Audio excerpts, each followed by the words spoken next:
welcome back. What are we back to, Marty? Mind your Bap. My name's Robbie Butler. And I'm Marty.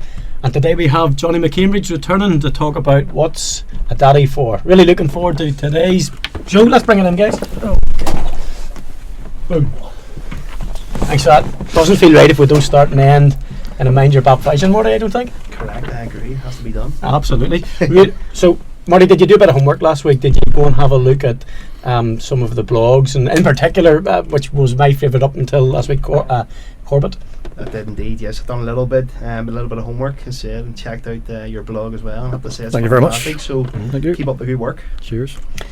When we finished off last week, Johnny, you had mentioned James, and you got to that point in your journey, and as often said, out of the mouths of babes come words of wisdoms or pearls, and James certainly had one, because he asked you, what's a daddy for? And that became the name of my blog.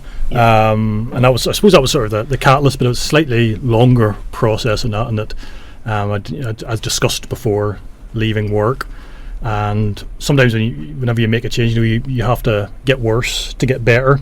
And it was a terrifying thing to leave work and essentially go from a situation where your phone was maybe ringing 100 times a day to feel your pain, to not ringing at all. Yes. And feeling really cut off from the rest of the world. And I think probably the first couple of months after I gave up work, I probably struggled the most. I've days where, if James was at nursery school or something, I would maybe just stay in bed all day. Found it very difficult to motivate myself to actually to do anything. Still was getting panic attacks. Now it was often related to think, oh my God, you've just given up your job. How are you going to pay your mortgage? How are you going to survive? How are you going to do this, that, or the other? It was quite a difficult time, because what you're really supposed to try to do. I mean, I threw a lot of my focus into looking after my son, and that became for a while almost a full-time thing. But I felt I needed something, an outlet. I was always creative. I was always a writer, and I needed to do something. And I felt, I suppose, I was cut off from the rest of the world in that sense. And anybody who knows me knows I'm the biggest technophobe in the world. I mean, I didn't know what a podcast was until I came here. But you do know that Marty earlier on today didn't know what a microphone was, because when we were testing these, and Michael says, tap the microphone, Marty. Marty's going. So I think you and Marty are on. I observed that. I thought, right, I'm in good company here. I was pondering too. It was my wife actually first of all came up with the idea. Said, why don't you do a blog? And I thought, well, what is a blog? Good man, thank you for owning up. I didn't know what a blog was. She said, look, you have all these stories, you have all these anecdotes, you have all these tales to tell. You have jokes, things. And I thought, well, I could do a blog, but who's going to read it? Who's going to be interested in anything I have to say? And like a sort of like a ship that takes a long time to turn around. It took me a while to come around to the idea. I would say, given what you shared in the last one, Johnny, which was when you were riding high in terms of your career as a journalist, that constant thought of being a fraud. Yeah, which is something similar to saying, well, who on earth would read? Who would be interested in my story? Yeah, exactly. Exactly. And you don't want to do something and I suppose fall in your face and make a fool of yourself. And also more even than being a journalist, where you're doing something professional. A blog, obviously. And if I was going to do it the way that I wanted, I knew it was going to be probably deeply personal, and it would be about me and about my life and about the things that I got up to. And that was it did take me a while to, I suppose, come to terms with that. Then luckily my younger brother, who's good in computers, he was able to do the sort of the technical side of it, set it up for me. So all I had to really do was put the words into it. And we launched it, let me see, just 2 years ago. So it was in summer, late July of 2017. Okay. Put out a couple of little stories, and within 24 hours, we'd got about 600 people reading it, which stunned me. And within a couple of months, we had thousands reading it. Now, obviously, it ebbs and flows, and depending on how active you are with it. But the traffic was very good and very healthy, and people seemed to like what to say. At that time, I wasn't really focusing on mental health on the blog. It was more I suppose my adventure is often humorous with me and my son. You know, the idea of me giving up my job and looking after my son full time, and the scrapes, the crazy things that we would get up to together. That was sort of the premise, and people seem to enjoy that. Obviously, as I said, my wee man James had given me the name for it. He came up with a "What's a Daddy For," and that became sort of the ethos of it. You know, trying to find a meaning or a purpose for your life. And I think it was probably after I'd been writing, you know, for a couple of months, that I started to think about should I do mental health on it, and the sort of the catalyst for that. At the time, I was, you know, I'd had taken various forms of treatment, counselling, medication, etc. And I'd been speaking to a couple of people who had discussed the possibility of writing as therapy, to try and come to terms with some of the things that were going on in my head. And it seemed almost such a blatantly obvious thing that it was amazing. It never occurred to me, because these were my two things. One was mental health, another was writing, and you know, it was amazing for that. I'd never sort of thought about putting the two of them together. So I was sort of writing down a few things initially for myself, and I suppose the merit, the logic of it was that sometimes it's whenever things are inside your head, it's difficult to order them or to make sense of them. Yeah. But whenever you actually take the trouble to write them down, then it becomes a narrative. Then it starts to make sense. Yeah. Then you start to understand sometimes why, not necessarily why things happen, but you understand the processes of things happening. And then almost sometimes you laugh at it. You know, it loses a lot of its terror whenever you take it out of your head and put it on a page or on a therapeutic, and that was probably for me the most effective form of therapy. I mean, I said before about talking and sharing, and that was always wonderful. But writing, you know, there were probably things that I was able to write about at that time which I would have found it difficult to talk about. You know, I was more honest. You know, because there was probably even when I was in like counselling groups, there was probably still things I would have kept back or not been able to quite. It was a very male thing, that I think. It was a little bit too raw. But whenever I was writing about it, you know, there seemed to be no other way to do it than to be completely honest. And then the next step from that was deciding to then merge the stuff that I'd been writing about in terms of mental health onto what I was doing with the blog. And I felt quite hard about that because you know, I was aware it was for a number of reasons, but I did think that while I was at a point that the toxicity or the perceived toxicity wasn't an issue for me anymore, I did think about the people around me. Yes, very good point, John. My family, my friends, you know, what's it going to be like for them? And you know, there was part of me thought, you know, there may be friends I have who, while they will be sympathetic, might not, you know, or may think it's just a little bit too toxic to you know, to maintain. And that stigma. Still that stigma. You know, that wasn't the case, but so I did think hard about it. And the probably the other thing that was in my mind was thinking, once you write this, that's how you'll always be defined. You don't get it back. You'll always, for the rest of your life, you will always be the guy who wrote about mental health and who admitted that he had a breakdown and who was in hospital. And up to that point, you know, it was only really my family and friends and, you know, medical staff who knew about that. This was obviously taking it onto a different level. And, you know, I suppose I made the decision that I thought, well, it helps me, and while I'm not overtly saying I want to try and help other people, if there's something I write which someone can connect to in some way, then, you know, possibly it's worth doing. And that was it. What I started off doing is I composed a series of articles called The Dark, parts 1, 2, 3, 4 and 5, which basically explain my story as a part how I detailed it in last week's interview about my early life, my professional life, and the decision to give up work. And I put those out there, and basically I remember the night I posted the first one, posting it, and turning off my phone and going out for dinner with my wife and son and just saying I don't know actually that I want to go back and turn on my phone because I don't know what reaction it's going to get. And I think she said, "Oh, you're going to have to see." And I went back, and I think by that night the first story had been read, I think 5,000 times. And just this deluge of messages from people relating to you as well. People relating to you, and people coming out and saying, "I know exactly what you're talking about." And that then gave me massive encouragement to go forward and take that step, and it was difficult, but I'm glad I did it.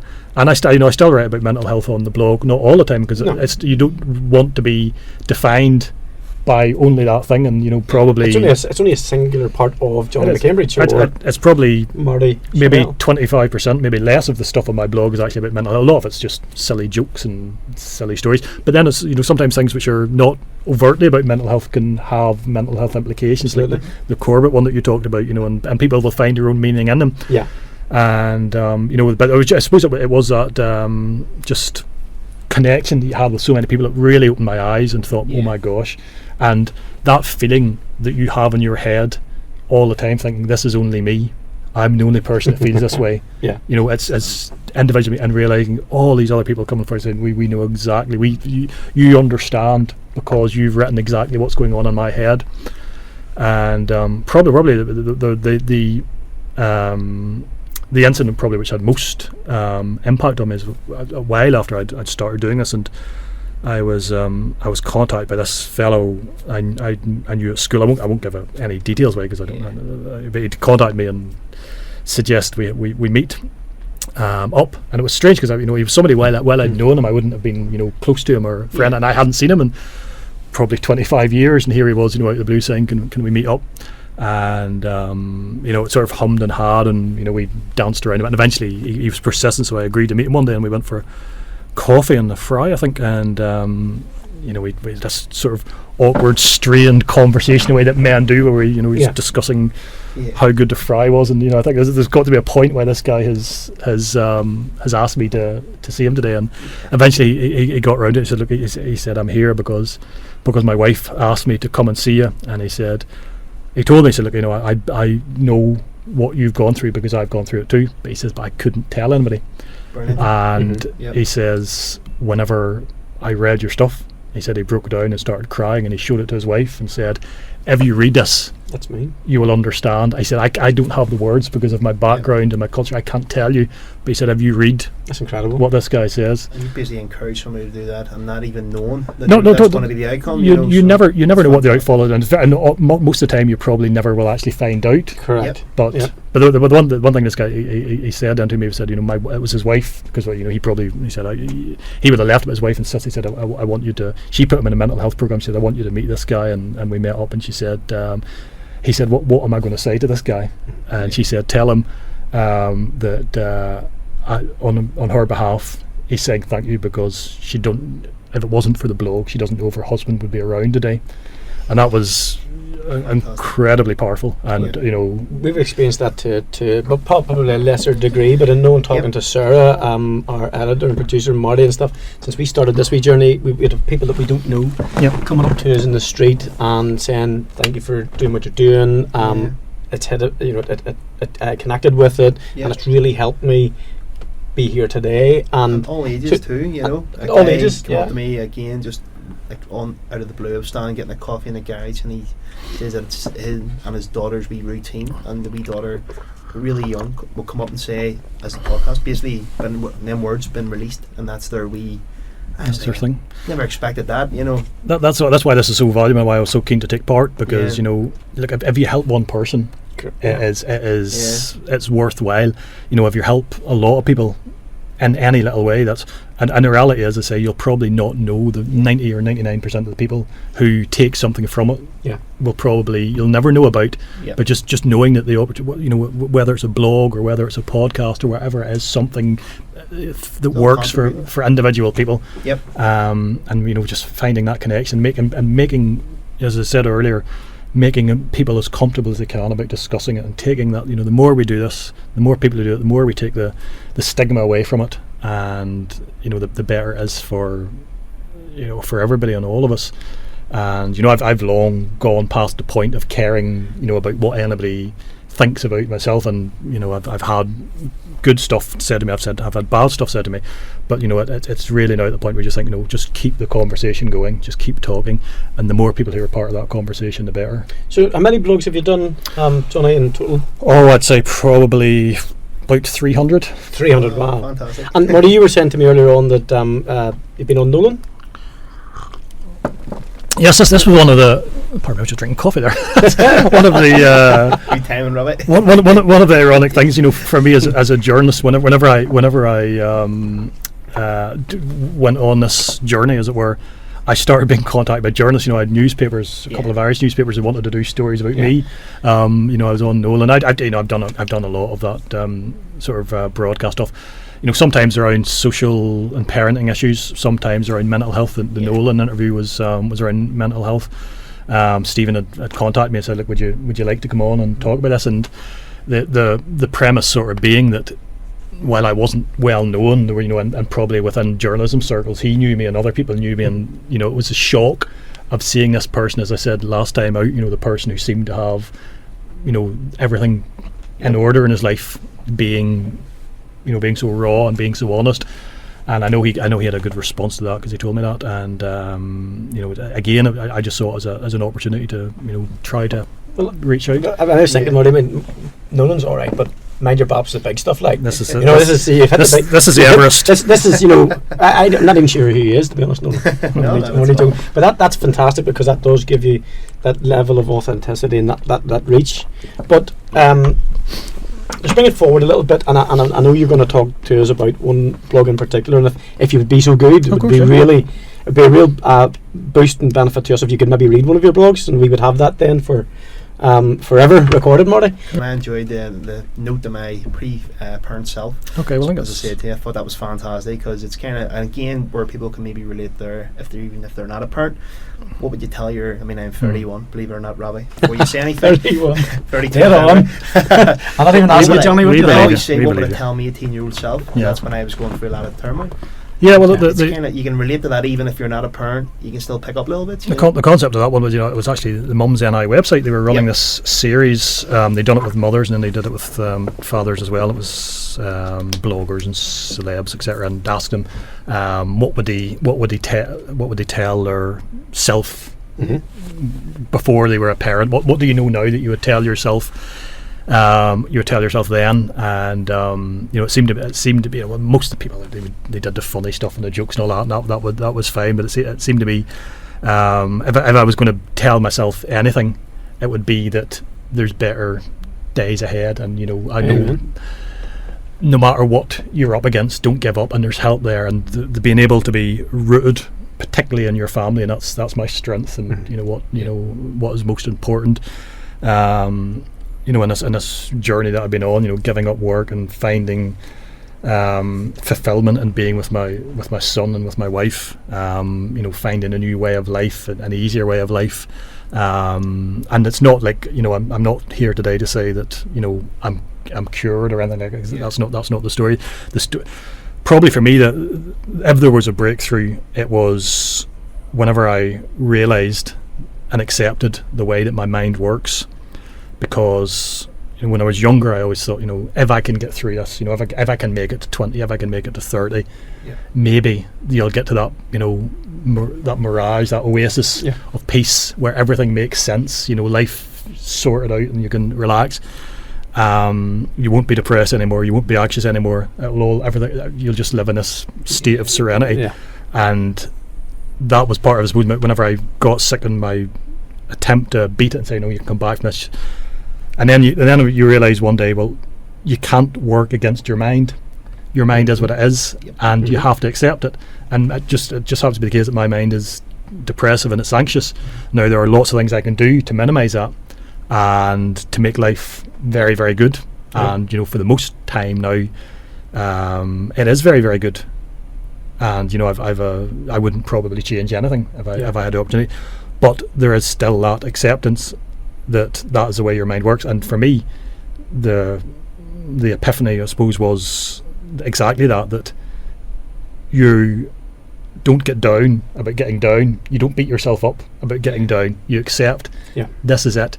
You'll get through it like you did before, and you'll come out stronger because better days are always coming. Someone can maybe phone you up one day and you might not like their tone of voice or something. It can be maybe a change in the weather, something completely random, and it sends you off into this spiral.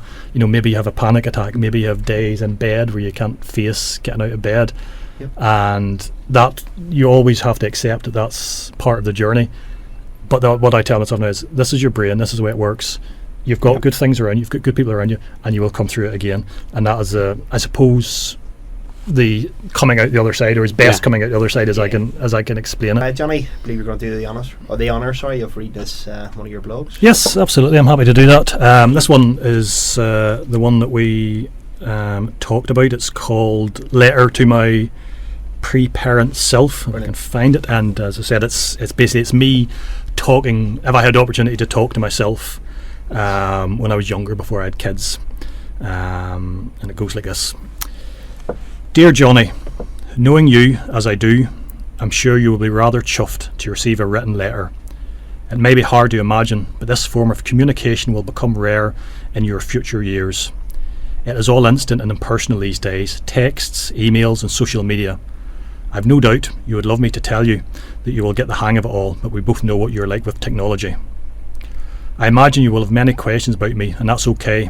I don't have time to answer them all now, but maybe we can keep talking and work it all out as we go. I'd like that a lot. I will settle now for telling you that I've been asked to write this letter because I do a bit of blogging these days. I know you won't yet understand what that means, and even if I explain it, you wouldn't believe it. Of course, the first question is, which pre-parent era Johnny should I be addressing this letter to? Should it be the scared kid who used wit and humour to cover up crippling fear? The successful journalist who lost his way in a ruthless profession? No. I'm thinking of the day when you might need a letter from me the most. That day in your early 20s when you just couldn't see the point anymore and decided it was too hard to go on. I don't need to go into specifics. We both know the day I'm talking about. Now I suppose you're hoping that I will tell you that it's all going to be okay, that it gets easier, that you will work it all out at some point and reach that place of serenity and peace that you've always dreamed about. The problem is, Johnny, and I'm actually crying for you as I write this, but it doesn't. The truth is that it will always be this hard for you. The fear and anxiety, the suffocation of depression will always be there. I'm so sorry to have to tell you this, but that's just the way your mind works. And I'm sorry for another reason. Sorry that I didn't know back then how to be kinder to you, to have any useful way of helping you. Sorry that I was so hard on you all the time. I'm afraid I just didn't know how to love you, and that will always be my deepest regret. But there is something that I really want you to know. That is, you will have a family of your own someday. You will meet a wonderful girl and get married. It will take a lot of time, but you will eventually admit to her what goes on in your head. And guess what? She will still love you anyway, and you will realise how many years were wasted keeping it all wrapped up. And then there is your son, the reason why I'm writing to you today. Your beautiful little boy who will change everything the first time you hold his writhing little body in your arms and he peers angrily at you. Get used to that look. You're going to see a lot more of it over the years. You will learn together and both stumble repeatedly along the way. You will at times be crushed by the awe-inspiring responsibility of trying to raise and shape another human being. In some ways it will take you further away from normal society because you never quite shake that early wide-eyed amazement of what you are doing. You never lose that desire to go up to total strangers in the street, grab them and yell, "Look at my son, isn't he just wonderful?"